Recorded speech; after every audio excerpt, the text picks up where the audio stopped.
Bonjour à tous, dans cette vidéo nous allons voir comment étudier une fonction définie par une formule. Dans l'exemple, on nous dit soit f la fonction définie par, donc f est la fonction qui a un nombre x au départ, va lui associer le nombre moins 3x plus 5. Alors dans la première question, on demande de calculer l'image de 2 par la fonction f, et dans la deuxième question, on demande de déterminer le ou les antécédents de 11 par la fonction f. Alors pour répondre à ces deux questions, nous allons commencer par faire un rappel. Alors, si f est une fonction qui est définie par une formule, eh bien, premièrement, pour déterminer l'image d'un nombre petit a, eh bien, tout simplement, on remplace x par a dans la formule et on calcule ensuite l'expression obtenue. Deuxièmement, pour déterminer les antécédents d'un nombre petit b, eh bien, on résout l'équation f de x égale b.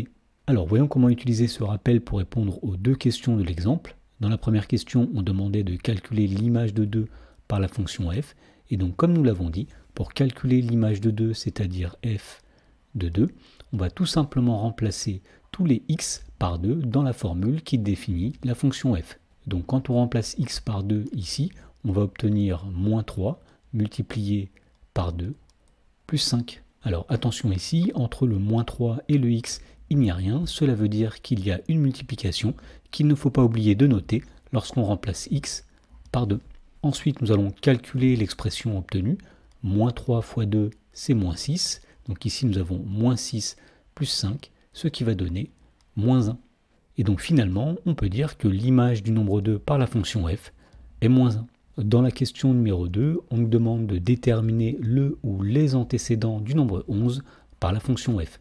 Alors, comme nous l'avions dit dans le rappel, pour déterminer les antécédents d'un nombre, il s'agit de résoudre une équation. Et donc ici, pour déterminer les antécédents de 11, eh bien, nous allons résoudre l'équation f de x égale 11. Ce qui veut dire qu'on cherche tous les nombres x au départ, c'est-à-dire les antécédents, dont l'image par la fonction f est égale à 11. Alors, pour résoudre cette équation, on va commencer par remplacer f de x par son expression. Donc, on sait que f de x, c'est moins 3x plus 5.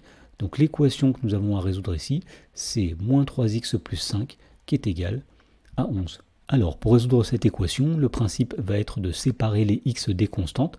Donc par exemple, nous allons mettre tous les x dans le membre de gauche et toutes les constantes dans le membre de droite, c'est-à-dire qu'il va falloir se débarrasser du 5 qui est ici. Alors puisqu'ici nous avons une addition, pour compenser le 5, eh bien, nous allons appliquer l'opération inverse de l'addition, c'est-à-dire la soustraction, et donc nous allons faire moins 5 dans le membre de gauche.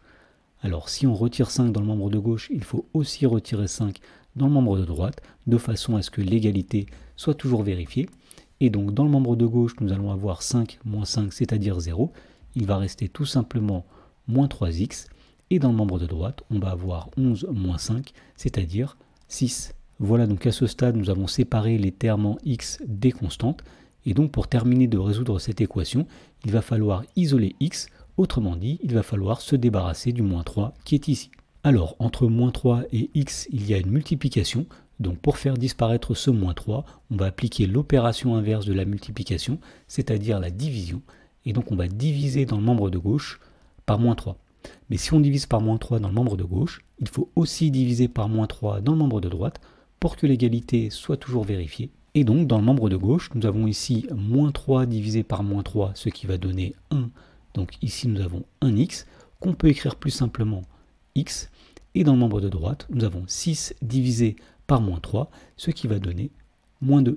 Donc finalement, nous avons démontré que pour que l'image soit égale à 11, il fallait prendre le nombre moins 2 au départ. Donc finalement, on peut dire que l'antécédent de 11 par la fonction f est moins 2.